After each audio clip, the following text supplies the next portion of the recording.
รัฐบาลยกเว้นอากรกำไรระยะ 30 ปี ให้แก่ผู้ที่มาลงทุนในนิคมอุตสาหกรรมอมตะเพื่อดึงดูดเอาการลงทุนของต่างประเทศส่งเสริมการผลิตเพื่อส่งออกแทนการขุดค้นและขายทรัพยากรธรรมชาติ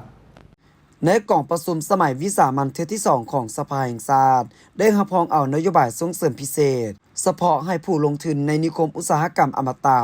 ตามการเสนอของรัฐบาลเกี่ยวกับการยกเว้นอากรกำไรระยะ 30 ปีเฉพาะผู้ที่มาลงทุนภายใน 7 ปีทำอิฐของการดำเนินนิคมดังกล่าวท่านเฉลิมชัย กมสิทธิ์รองนายกรัฐมนตรีได้ชี้แจงเหตุผลที่ให้นโยบายส่งเสริมพิเศษแก่นิคมอุตสาหกรรมอมตะว่ามื้อนี้ข้าพเจ้าจะขอลงลึกและอธิบายชี้แจงเพิ่มเติมปัญหาที่เป็นใจกลางของนโยบายพิเศษให้แก่ผู้ลงทุนในนิคมอุตสาหกรรมอมตะซึ่งเป็นโครงการพัฒนานิคมอุตสาหกรรมอยู่เมืองนาหมอกแขวงอุดมไซและนาเตยเมืองหลวงน้ำท่าแขวงหลวงน้ำท่าที่ซึ่งนั้นแม่นนโยบายที่พัวพันถึงการยกเว้นอากรกำไรในระยะ 30 ปีให้แก่ผู้ลงทุนในนิคมอุตสาหกรรมดังกล่าว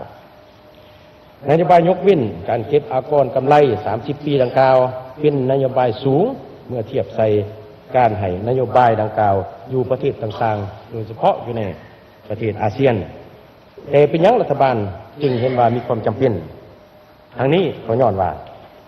1. ประเทศเฮายังมีข้อจำกัดหลายด้านเมื่อเทียบใส่บรรดาประเทศเพื่อนบ้านเป็นต้นมีที่ตั้งภูมิสันฐานของโครงการที่บ่เอื้ออำนวย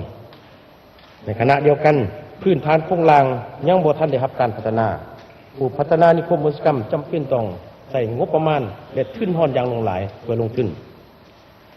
2. ตลาดภายในของพวกเฮายังมีจำกัดในขณะเดียวกันความสะดวกของการลงทุนในประเทศก็ยังอยู่ในอันดับที่ต่ำ 3. ประเทศเฮาสืบต่อประเสริฐหน้ากับความยุ่งยากทางด้านเศรษฐกิจการเงินแรงขึ้นมากระตุ้นเศรษฐกิจยังจำกัดแรงงานหนุ่มเคลื่อนย้ายไปเฮ็ดเวียกอยู่ต่างประเทศจำนวนหลายอันเฮ็ดให้การขาดแคลนแรงงานอยู่ภายในขณะเดียวกันหลายปีผ่านมานี้การลงทุนของต่างประเทศอยู่ในโครงการอุตสาหกรรมปรุงแต่งของพวกเฮายังจำกัดส่วนใหญ่เป็นซุ้มใส่แขนงพลังงานและบ่อแห่เท่านั้น